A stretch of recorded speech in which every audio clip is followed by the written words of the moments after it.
Hello, my name is Edward Brown of the Core Edge Image and Charisma Institute. Today I want to talk about charismatic leadership versus transactional leadership.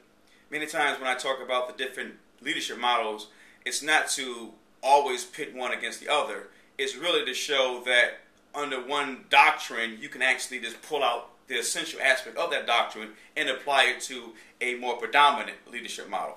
And so the transactional leadership model is all about incentives and rewards. The leader gives you something or provides opportunities, and in return you're expected to give your allegiance, your performance, or your commitment. And so the transactional leadership is a way of more or less quid pro quo of a relationship. Give me something and I'll give you something in return. And I think that's key to note, because when we look at charismatic leadership, we have to look at sometimes it may not work in all situations. For example, the charismatic leadership model works best when things are uncertain, that people are looking for some certainty, they're looking for some sense of what's the next move, where's this organization going, give me some clarity about how I can feel better about this situation so I can be certain again. And I believe that during World War II with Mussolini and Hitler, although they were charismatic leaders and skewing a little bit, some of their tactics dealt with fear, it also dealt with a transactional component. That the people who believed in Mussolini and Hitler, the ones who supported them, was behind their mission, their crusade, got something out the deal, whether it was a nice position in the military, a well paid for position in the cabinet, whatever the case was, they got something in return. And the payoff was, if Mussolini and Hitler restored their country to its original acclaim, or they showed that they could be valuable, whereas the economy could change around, and Germany and Italy could have what they wanted as it relates to aspirations being manifested and met.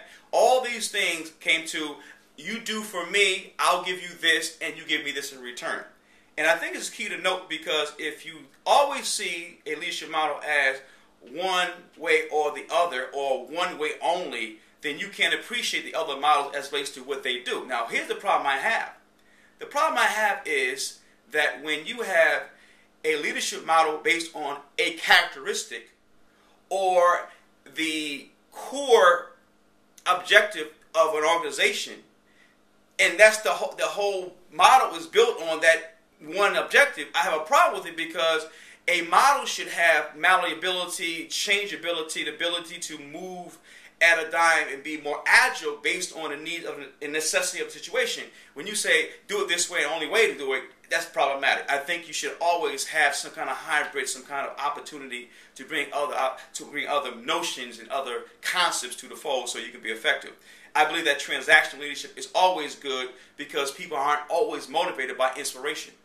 Techies or people who are more cerebral, more intellectual, may need, how does this work? Or if I do this, what's in it for me? So in those types of measures whereby the intellect is leading, transactional can be effective, because they're not really inspired by emotionalism. They're inspired by the tangible aspect of the value of the exchange or the relationship. So that's what I believe is important with transactional leadership, and how you can utilize it in your organization. Realize that we always move by some incentive, whether it's career development, more money, more time off.